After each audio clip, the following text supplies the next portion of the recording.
Good morning India. दोस्तों नमस्कार। दोस्तों आज की मेरी कहानी का नाम है सुंदर लड़की से शादी। अब सुंदरता मतलब क्या, लुक्स या फिर फिगर? चलिए हम इसी पे जानते हैं। आज कहानी थोड़ा विस्तार से बताते हैं। या फिर सुंदरता मतलब किसी के दिल की सुंदरता। तो चलिए कहानी पे बने रहिए, कहानी मैं आपको सुनाती हूँ। लेकिन दोस्तों सबसे ज़रूरी बात, अगर आप चाहते हैं ना कि कहानी की क्वालिटी ऑडियो आपको पसंद आए तो ईयरफोन्स का या फिर हेडफोन का उपयोग ज़रूर करें। साथ ही आंखों को बंद कर दे, इससे कहानी और भी रियलिस्टिक लगेगी। चलिए अब कहानी सुनाती हूँ। दोस्तों मेरा नाम अंतरा है और ये कहानी मेरी लाइफ की सबसे अच्छी कहानी। मैं आपको अपने बारे में बताऊं तो मैं और मेरी माँ रहते थे। मेरे पापा से मम्मी का डिवोर्स बहुत दिन पहले हो गया था। अब जब इंसान के पास पैसे नहीं हो और खाने की भी लानत हो तो इंसान कुछ भी कर जाए। मैं और मेरी माँ थी, हम छोटे थे तो माँ भी मेरा और अपना पेट पालने के लिए वो सब कुछ काम करती थी जो शायद आज के समाज में गलत ठहराया जाता है।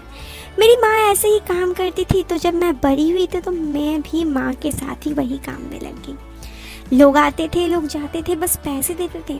उस पैसे से हमारा ज़िंदगी कट रहा था। इससे ज़िंदगी में कोई दिक्कत नहीं थी, लेकिन शायद कुछ अच्छी भी चीज़ नहीं थी क्योंकि किसी को हम बोल नहीं पाते और सब हमें बहुत जज करते थे कि हम ये सब काम करते हैं। ऐसे ही एक लड़का जो मेरे पास एक दिन आया तो उसके बाद से वो रोजाना मेरे पास आता था। हर रोज का वो कस्टमर था। इसी वजह से मेरा उससे अच्छी खासी बातचीत होती थी। वो शादीशुदा नहीं था, किसी कंपनी में शायद काम करता था। आजकल जब वो आता था करीब 2 महीने से आता था, इसीलिए मैं उससे कभी चाय पीने के लिए बोलती तो कभी कोल्ड ड्रिंक्स।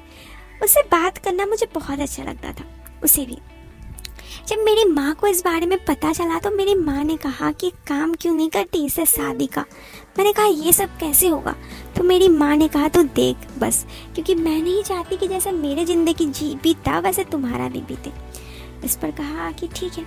उसके बाद से मैंने उस लड़के को जब वो घर आता था तो मम्मी उसके चाय में कुछ चीज़ें ला के मुझे दी थी जो मिक्स करने के लिए था। मैं उसके चाय में वो सब चीज़ें मिक्स करती गई तो उसका ध्यान मेरे तरफ होने लगा। वो मेरे साथ रहने लगा और उसके बाद एक दिन वो रात के करीब 11 बजे आया। उस वक्त ये बंद हो जाता था। वो आकर बोला मुझे आज इसी यहाँ पे रुकना है, क्या रुक सकता हूँ? तो मेरी माँ ने कहा हाँ हाँ रुको। मैं उसके साथ थी तो उसने कहा उसके घर पर झगड़ा हो गया इसलिए वो यहाँ पे आया। मैंने अपनी माँ की तरफ देखा तो माँ की आंखों में भी चमक थी और मेरी भी। उसके बाद वाले दिन जब उसका मन शांत हुआ उस लड़के का, तो माँ ने कहा कि तुम एक काम क्यों नहीं करते, एक काम करो, अपने घर से दूर रहकर इससे शादी कर लो, फिर घर वाले भी मान जाएंगे, सब कुछ सही हो जाएगा। क्योंकि माँ ने उस लड़के के बारे में पता लगाया था, वो काफ़ी अच्छे खासे पैसे कमाता था। उस लड़के को धीरे धीरे मुझसे प्यार भी हो गया था और फिर उसने मेरे साथ शादी कर ली। मैं बहुत खुश थी क्योंकि मेरी ज़िंदगी बदलने वाली थी। और शादी के बाद जब मैं उसके घर गई तो उसकी माँ को जब पता चला कि मैं ये सब काम करती थी, उसकी माँ ने मुझे घर से निकाल दिया और कहा ये लड़की हमारे घर नहीं आ सकती। उसके बाद मैं बहुत रोई तो मेरा जो पति था वो कहा चलो मैं तुम्हें अपने साथ ले जाता हूँ, और हम दोनों एक रेंट पे रहने लगे। वहाँ पर मैं उसके साथ बहुत खुश था।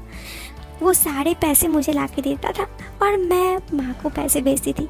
इस तरह मेरी ज़िंदगी भी बदल गई और मेरी माँ की भी। मैं नहीं चाहती थी कि जो काम मैं कर रही हूँ वो करूँ और इसलिए मैंने वो सब काम भी छोड़ दिया था। दोस्तों ये कहानी अंतरा की तो ख़त्म हो जाती है, लेकिन क्या आप इस तरह की लड़की को अपना सकते हैं? आप समझ रहे हैं ना किस तरह की लड़की? आप इस बारे में क्या सोचते हैं? कमेंट बॉक्स पर अपनी जवाब जरूर देना। साथ ही दोस्तों वीडियो पसंद आए तो लाइक करना यार, चैनल पर पहली बार आए हैं तो सब्सक्राइब करना। मिलते हैं फिर एक नए वीडियो में एक इंटरेस्टिंग टॉपिक के साथ। तब तक के लिए बाय बाय, टेक केयर।